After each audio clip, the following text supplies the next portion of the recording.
101. Getting rare and valuable guns isn't worth it. Plasma guns and other rare and valuable weapons are for the rich and the elite. Sometimes you get lucky and one falls in your lap. I finally got all the rubies off that power sword, but otherwise you're just not going to get one. A Ripper pistol is a good example, a solid projectile weapon with so much poison it can bring down an orc. If you want to get one and you're not a rogue trader or an inquisitor, you're going to have to storm a pirate base for directions to a hidden cache guarded by local warlords for a key to an underground vault taken over by Tau sympathizers where the fucking thing is. But I had to go through it because my daughter wanted to give it to her sweetheart as a birthday present and I wasn't letting her go alone, and I'm so stupid I kinda think it was all worth it, so I'm not taking my own advice. I'm going soft in my old age. She's damn good with that pistol though. 102. Used customized ammo only if you know what you're doing. Dum-dum rounds, inferno shells, man's topper bullets, bleeder rounds, amputator rounds, and the absolutely vicious organ grinder rounds. These are all unique types of ammo that can be used with solid projectile weapons. My daughter-in-law is a gunslinger from Gunmetal City and she's got a collection of all of them. Half of them are incredibly situational, and can save your life if used right and get you killed if you use them wrong. Bleeder rounds are amazing against cultists, but against Necrons they're worthless. Because Necrons don't fucking bleed. Yeah, when I met my daughter-in-law for the first time, she learned that some members of her gang weren't as good with their weapons as she was. 103. Don't get cute with fire. Oh, my sister goes off on a rant every time something like this happens. Yeah, you might feel like a badass when you douse someone you hate with flammable liquid, leave a trail with it and ignite the trail. Sure, you could have just blasted him with a flamer, but what could go wrong? Oh right, a slight breeze could break the trail and he could escape and stab you with that shiv he was hiding. Or both. Oops. 104. Don't mess with Leviathan command centers. Look, with the galaxy the way it is, we need as many big guns as we can get. A Leviathan isn't exactly a Titan, but it's still got a big damn cannon and I'd like to see it firing at the enemy as much as possible. As such, dicking around with its internal mechanics because of a bet isn't recommended. I'll be standing by and taking pictures when the general catches you. Last time this happened he ordered the two who did it strapped to one of the shells. Damn, did they get some mileage. 105. Don't mess with Titans. Basically everything that I said above along with how viciously protective the tech priests are of their toys. Seriously, do you have any idea how hard it is to make Titans nowadays? They do, and they're very protective of the ones that they have. So you try and put random shit in the gears and I won't be surprised when they kick you off over the edge. Had a fun time with my sister then, because that Titan was in the middle of climbing a mountain. We learned how far you need to fall to hit terminal velocity. 106. Don't underestimate the Exodite Eldar. Now I know what you're thinking. Eldar who have forsaken technology and live away from the craft worlds. Oh man, the is the perfect chance for payback. This is what one woman I was stuck with on a scouting mission kept saying. I kept trying to point out that they weren't stupid and still used military technology, but she didn't want to hear it, she just wanted to kill some primitive Xeno scum. Yeah, 5 seconds later she was up to her waist in the mouth of a megadon. Another 5 seconds she was all over the place. I just kinda gave up and walked off while it was feeding. Maybe the Eldar are onto something about us all being primitive and stupid. Well, they would be if they weren't as primitive and stupid as the rest of us, just better at hiding it. 107. Non-human mercenaries can rarely be trusted. To be fair, human mercenaries aren't the most trustworthy either, but at least they stab you in the back because someone else offered them a better deal, not because they want your species dead. Kroot, Eldar, and even fucking orcs can be hired if you're desperate and far away enough from Imperial territory. Ironically, the orcs are the easiest to hire. Just give them a load of scrap metal. Not so ironically, they have a tendency to kill their employers when they got bored. The Kroot do it when they're hungry and the Eldar do it because they're loyal to their own people above all else. We should follow their example. Then kill them. That's what I did when one of them tried to run me through with his power sword. I tried to tell the captain it was a bad idea, but he didn't want to hear it. And he was on the receiving end of a shuriken catapult. I didn't know bits of human could get that small.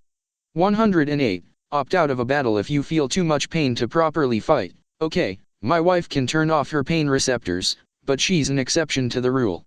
If you're completely overwhelmed by pain, just shut up and keep your head down. Fire your rifle from a prone position if you can, but stay put unless you need to retreat. You won't do anyone any good if you can't walk so much as 5 feet. So for fuck's sake, don't abandon the trenches, try and charge a med doc. When you collapse right in front of him, he'll think that you're offering to let him fix ya. Even orcs think med docs are psychos, and that poor bastard figured that out the hard way. 109. Remember that our armor kinda sucks, seriously. It's good for stopping stubbers, auto guns, and las guns, and not much else. And only humans use those weapons. Carapace armor can block a bit more, but even it can't do much, speaking from experience here. Avoid getting hit in the first place, hug cover, get out of enemy lines of fire, and be good at parrying and dodging. Don't scream, "The Emperor will protect me," while trying to blast down a row of orcs out in the open with an auto las gun. You got 1.5 before they ripped you apart, buddy. I think the Emperor has bigger fish to fry. 110. Never use chaos weapons. You'd think that I wouldn't have to tell people to stay away from a bolter that has sprouted eyeballs, but then again I'm on number 110 for a reason. So yes, just don't. They've been tainted by the ruinous powers and it'll go just as well as it sounds. If it won't corrupt you into being a servant of the chaos gods, it'll just grow a tentacle and rip you a new asshole. I'm not being cute, Slanesh will actually give you a new asshole. Along with a bunch of other painful changes I don't want to think about. 111. Eldar weapons are good, but nearly impossible to get fresh ammo for. Remember number 100?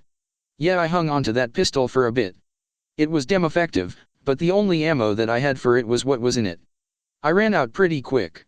I kept it hidden in my barracks on the off chance I fought Eldar again and got to loot their bodies, but some dipshit stole it and tried to kill a Chaos Space Marine with it. There was an awkward moment before the Marine grabbed his head and crushed his skull with one good squeeze. Oh, remember number 80 and keep it out of sight too. It's possible to pull this off with pistols but not with bigger weapons. The commander started ranting about how heretical it was when he found the body. Or maybe that was about how the Marine was defecating on the corpse. I didn't feel up to asking. Was more wondering if Marines can normally do that or if this was some Slanesh deal. His armor was kind of looked like it was part of his, you know what, never mind.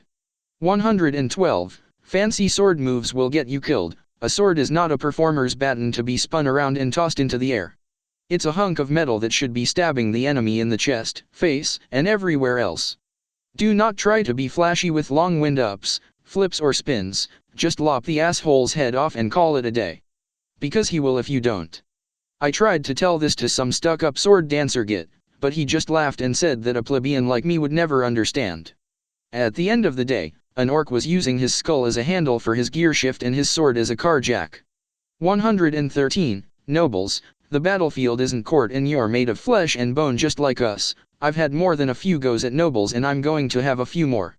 Stuck-up prats, most of them anyway. Always think they're better than yous because of superior breeding, which usually means that they look better or inherited money and they kill anyone who disagrees with them. The problem is that they're stuck in their delusional fantasies so much that they honestly buy their bullshit about being superior. So when Lord Watch's face of who cares spots an ordinary Kern cultist with a pair of axes, he thinks he can take her. The thing is, while just a regular human, that cultist had probably seen 50 more battles than him, as 50 is 50 more than 0. Stupid boy thought it would be a duel. She hacked him to pieces, every swing of her arms taking another part of his body off. His dress uniform and asinine-looking gold cape weren't so pretty when they were drenched in his own blood while he was screaming for his life. 114. Don't be an ungrateful prick. When someone intervenes and stops a cultist from slaughtering you, almost losing his good eye and getting more than a few broken ribs in the process, say thank you. Don't say, "Don't touch me, you filthy commoner," and "I'll have you killed for interfering in my duel," while lying in a pool of your own blood. If you do, I'll just let you lie there and bleed you out. Hey, I know you want me to go get that medical pack over there, but you told me to not touch you. Hands tied. I would have saved him anyway if he had just been a bastard. But then he had to threaten my life. Sorry, champ. I've got this thing called life preservation. 115. Paranoia doesn't help. A healthy layer of skepticism might be able to get you from one day to the next, but there's a line between that and paranoia. We had spent 6 months fighting for control of a hive city that chaos had taken over, helping the still local loyalists.